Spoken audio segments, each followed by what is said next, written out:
Hello, it's ANITA from 106.5 FM. I have Richard Denton from Bedfordshire Police in the studio, and I'm going to get him to explain his job title, and we're going to talk about child exploitation and online protection in today's interview. Richard, if you could tell our listeners a bit about what you do. Yeah, no worries. Hi, Anita. It's really good to be invited back into the studio. So my name is Richard Denton. As you just heard, I work for Bedfordshire Police. I'm the Children and Young People's Development Officer and Schools Coordinator for Bedfordshire Police. So basically, my job is all about making sure that children and young people stay safe, that they keep out of trouble. So we do lots of work into schools. We go into schools and educate children and young people on a whole range of different topics. We deliver awareness sessions for parents and guardians, and we provide training for professionals who work with children and young people. I also help the police force when there's issues they need to look at and it might involve children and young people. I can advise them in a strategic point of view. And we do lots of kind of work with children as well, get them engaged in all kinds of activities. Okay, Richard, I've got a question for you.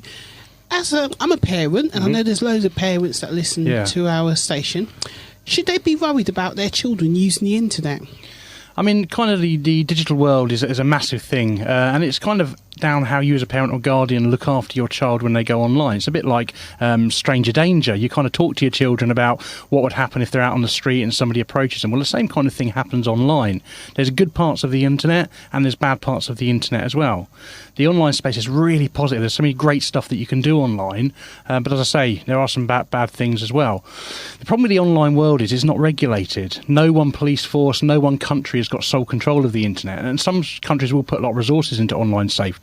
So in the UK, there's an agency called CEOP, and their sole purpose is around children and young people's safety. In America, a division of the FBI do exactly the same type of work, but there are quite a few countries that don't monitor what happens at all and have no laws around the digital space, and that's where we find more of the dubious sites kind of arising from. So I think as a parent or guardian, as long as you're kind of keeping an eye on what your child's up to online and having conversations with them and having the confidence if something happens and they'll talk to you, then you're probably going to be okay. What are the main things Bedfordshire Police deal with when it comes to children and young people's safety and behaviour online? So there's probably three main areas that we focus a lot of our work on. So we look at unwanted contact. So we look at kind of adults that are trying to get children and young people to do things that they wouldn't normally do. We look at cyberbullying, so people using the internet to harass those, being horrible to each other.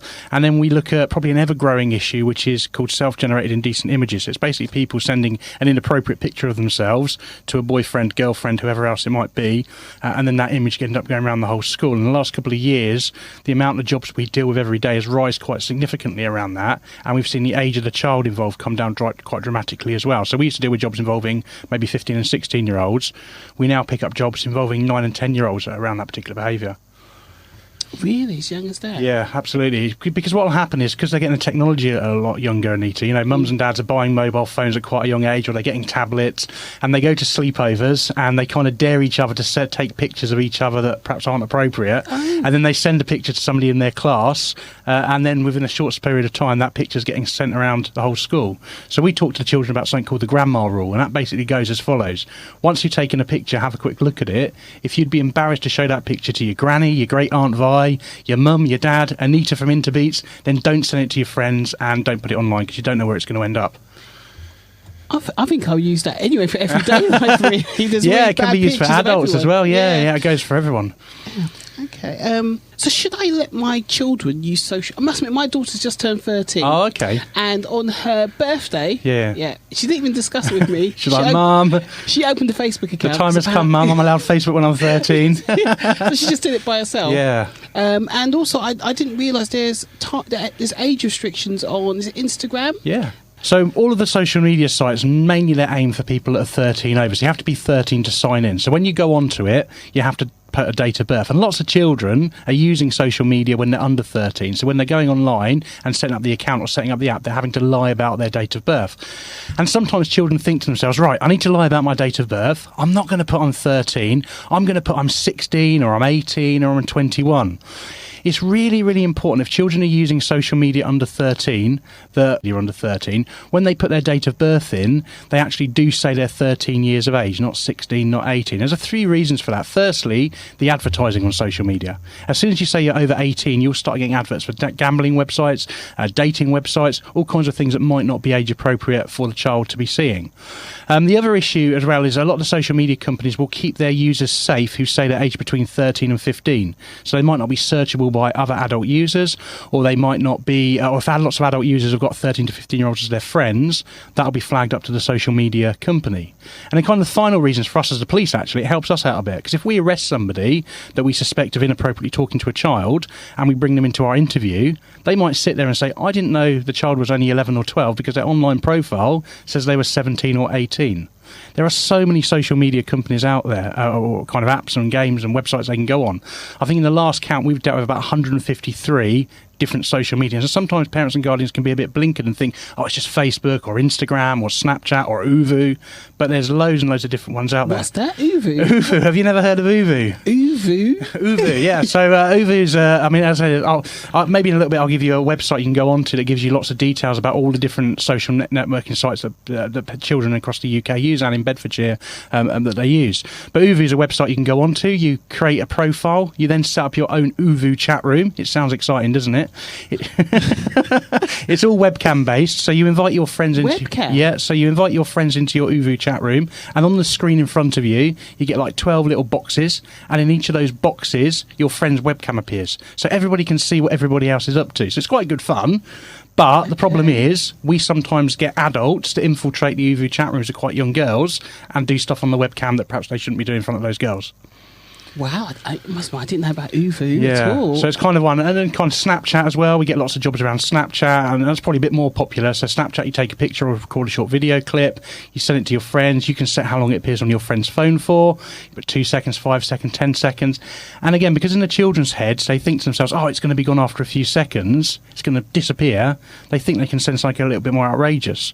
But what they don't realise is quite often their friends have a mobile phone taking a picture of what's coming through, or it's really easy to screenshot something. Everything sent via Snapchat is stored. It doesn't get deleted. Okay. So and that's a really important rule. We say to the children around Snapchat, if you're sending a picture or video via Snapchat, pretend you were sending it to everybody in your school. Okay. I've learnt something there. Good. Oh, wow. Okay. My next question.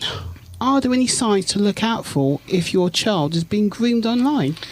Yeah, I mean, there is a kind of a list of things that you can look out for. It's not a definitive list, and just because your child ticks a couple of these boxes doesn't automatically mean something untoward is happening, but you might want to explore things a little bit further. So the first thing would probably be excessive use of the internet. So is your child creeping down in the middle of the night to get onto the family computer?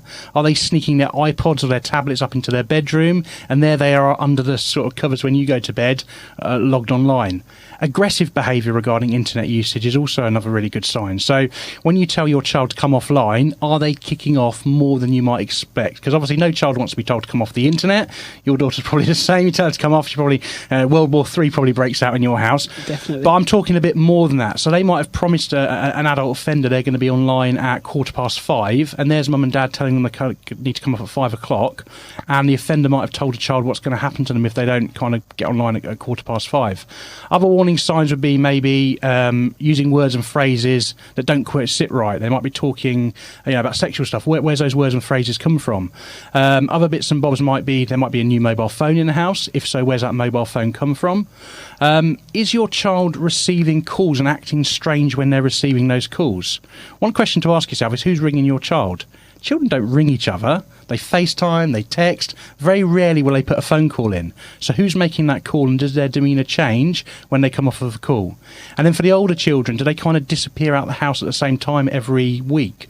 Again, because the people that might be grooming them, they might not be able to access the child because they might live 150 miles away, or they might have normal family lives of their own. So they might only be able to access your child on a Sunday afternoon at 2 o'clock. So does your child kind of disappear every Sunday afternoon saying they're meeting this new friend?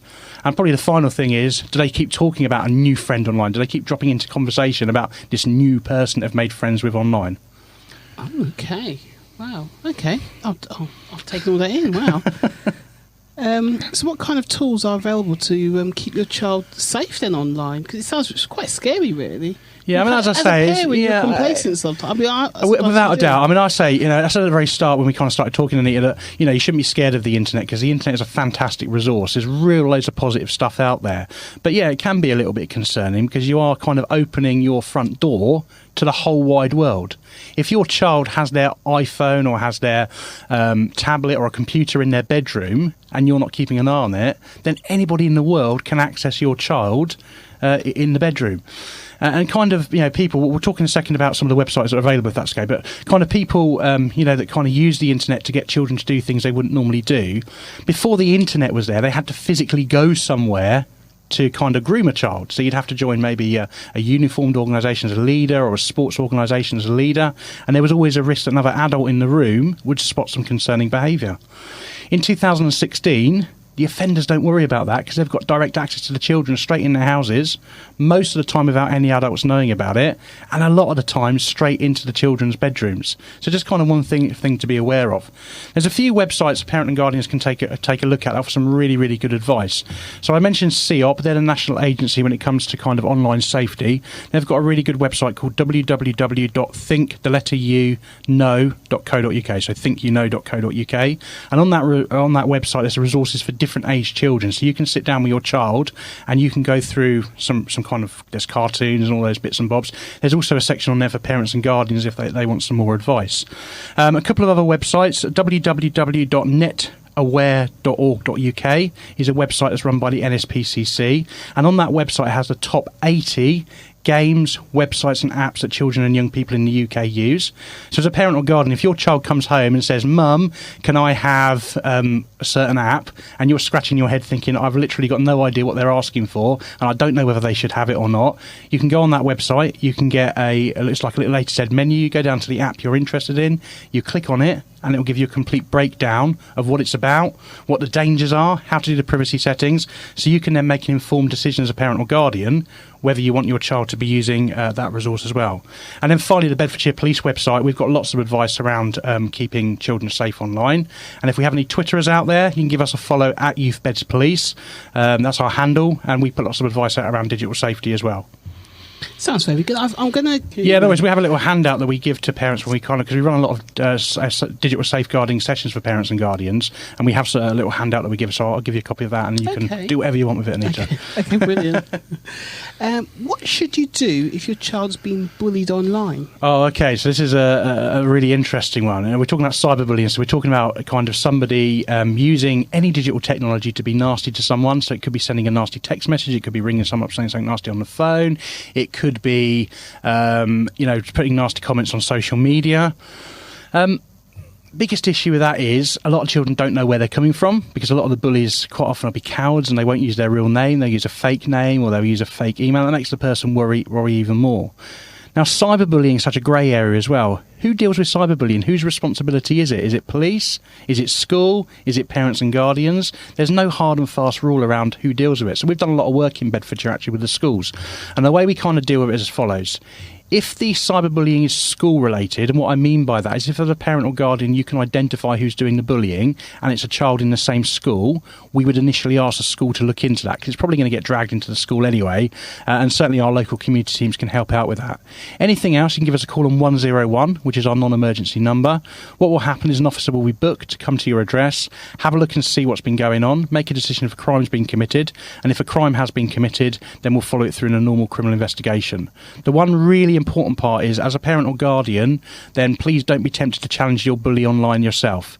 Because what will happen sometimes is a child will send a nasty message to another child, their mum and dad will see it, they'll respond online, then the other parents and guardians get involved, and there's some kind of spat going on online, and there's a fight breaking outside the school gate.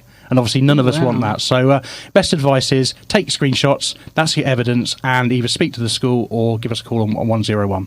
Okay, so it's best for the parent to use a third party to actually 100%, 100%. rather than directly deal with it. Yeah, 100%.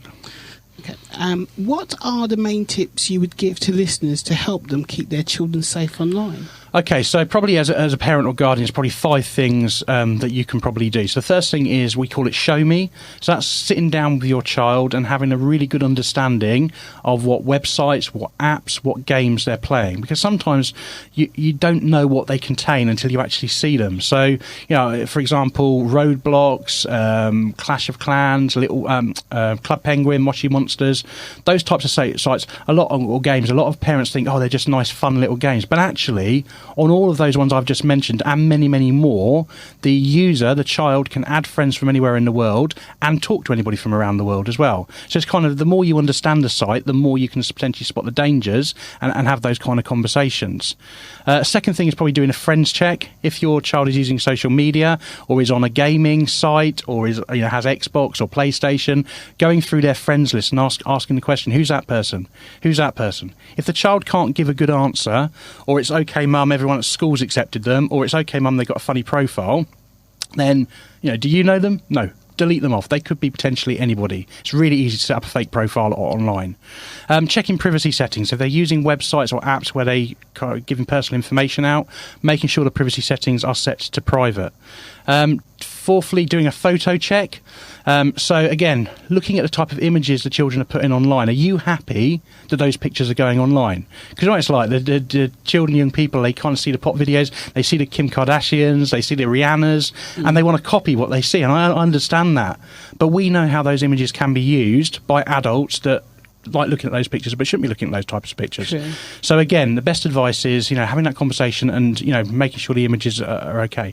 And then the final thing probably is the most important one, having a conversation with your child, saying to them, if something happens online or you do something silly and you make a mistake, don't try and hide it. Come and talk to me. I'll deal with it with you. I'm not going to ban you from all your technology. I'm not going to ban you from the internet or ban you from your games console. We'll respond to it together. Because a lot of children don't talk up about stuff because they think they're going to lose the technology. They think they're going to lose their mobile phone, or they think they're going to be banned from the computer for the rest of their life. So it's easier for them to keep quiet about things and give the offender what they're asking for, rather than let mum and dad know what's happening. So if your child feels confident, then obviously they're going to come and have that conversation. Okay, that's definitely told me. Good. I'm thinking about things that I'm not doing. I'll be honest with you. I think I'm not doing that. Well, as I say, ANITA, I'm not doing that. We do a lot of parent and guardian sessions. We deliver about an hour and a half sessions. So if you follow us on Twitter again, at YouthBeds Police, we put up details of when our parent and guardian sessions are being run, and anybody will be welcome to come to one of those sessions and get a bit more of an insight around how to keep your children and young people safe in a digital world. That's very good. Thanks very much. Thanks.